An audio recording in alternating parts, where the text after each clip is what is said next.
খোয়াই কংগ্রেস ভবনে অল ত্রিপুরা অসংগঠিত শ্রমিক কংগ্রেসের জেলাভিত্তিক সভা অনুষ্ঠিত হয়। এই কর্মী সভায় অন্যান্যদের মাঝে উপস্থিত ছিলেন প্রদেশ কংগ্রেস সভাপতি আশিস কুমার সাহা, জেলা কমিটির সভাপতি প্রদ্যুৎ ভট্টাচার্য, কংগ্রেস নেতা ননী গোপাল দেবনাথ প্রমুখ।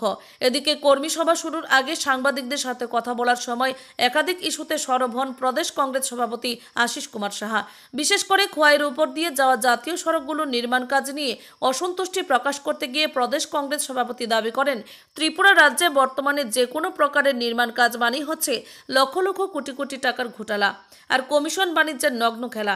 এর পাশাপাশি প্রদেশ কংগ্রেস সভাপতি রাজ্যের আইনশৃঙ্খলা ব্যবস্থা তলানিতে দাবি করতে গিয়ে বলেন, রাজ্যে ক্রমবর্ধমান নারী ধর্ষণ, শিশু হত্যা, চুরি, ছিনতাই ইত্যাদি ঘটনায় আতঙ্কিত রাজ্যবাসী।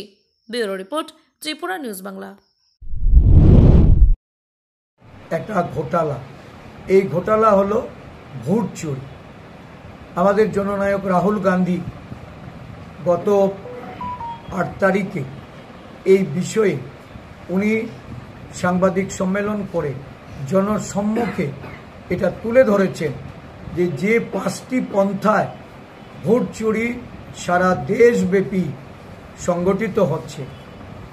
ইলেকশন কমিশন, আমরা ভোটের রিগিংয়ের বা ভোটের কোনো অনিয়মের বিরুদ্ধে নির্বাচন কমিশনকে আমরা জানাই।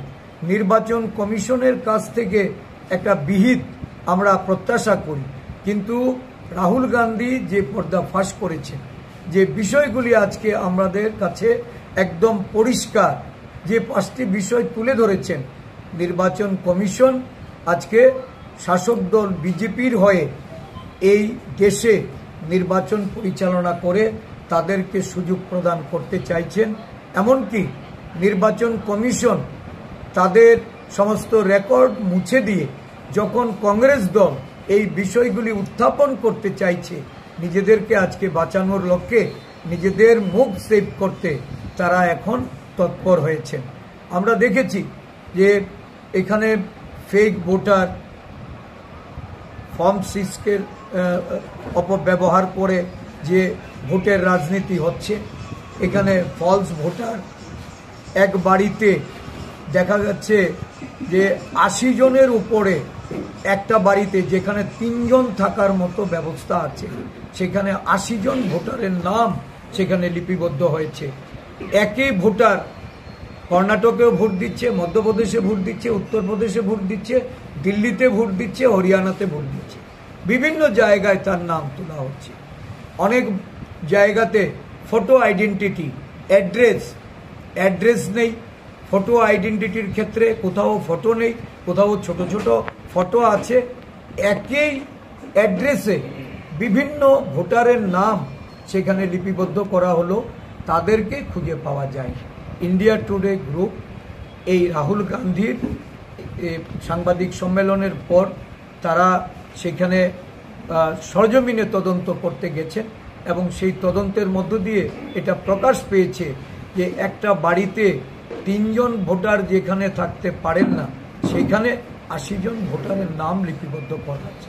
এরা কারা, এরা কোথা থেকে ভোট দিতে গিয়েছেন, যার জন্য এই যে ওয়েব মিডিয়াতে ভোটারদের তাদের যে ছবি আমরা চেয়েছিলাম যে আমাদের কাছে এটা তুলে দেওয়ার জন্য, ডিজিটাল ভোটার লিস্ট আমরা চেয়েছিলাম, সেই ভোটার লিস্টও আমরা তাদের কাছ থেকে পাইনি।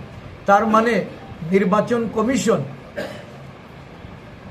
বিজেপি দলকে সুযোগ করে দেওয়ার জন্য, ক্ষমতায় টিকে থাকার জন্য এবং রাজ্যে রাজ্যে তারা সরকার গঠনের ক্ষেত্রে একটা মুখ্য ভূমিকা তারা পালন করছে। আমরা দেখেছি যে কর্ণাটকের বেঙ্গালুরু সেন্ট্রালে একটা বিধানসভা, এই বিধানসভায় আমাদের ইনভেস্টিগেশনের মাধ্যমে যেটা উঠে এসে যে এই বিধানসভায় সেখানে আমরা হেরেছি, কিন্তু এই বিধানসভাটি প্রায় 1,06,000 নানা উপায়ে অবৈধ ভোটার, ফলস ভোটারদের দিয়ে ভোটদান করিয়ে তারা নির্বাচনে জয়লাভ করে। ভারতবর্ষের 70 থেকে প্রায় 100টি আসনে নির্বাচনের বৈধতা আমরা চ্যালেঞ্জ করেছিলাম এবং দেখা গেছে এই আসনগুলিতে আজকে ইনভেস্টিগেশনে ধীরে ধীরে আসল চিত্র বেরিয়ে আসছে, যেখানে নির্বাচন কমিশন সরাসরি ভারতীয় জনতা পার্টিকে নির্বাচনে জয়লাভ করতে তারা সহায়তা করেছে।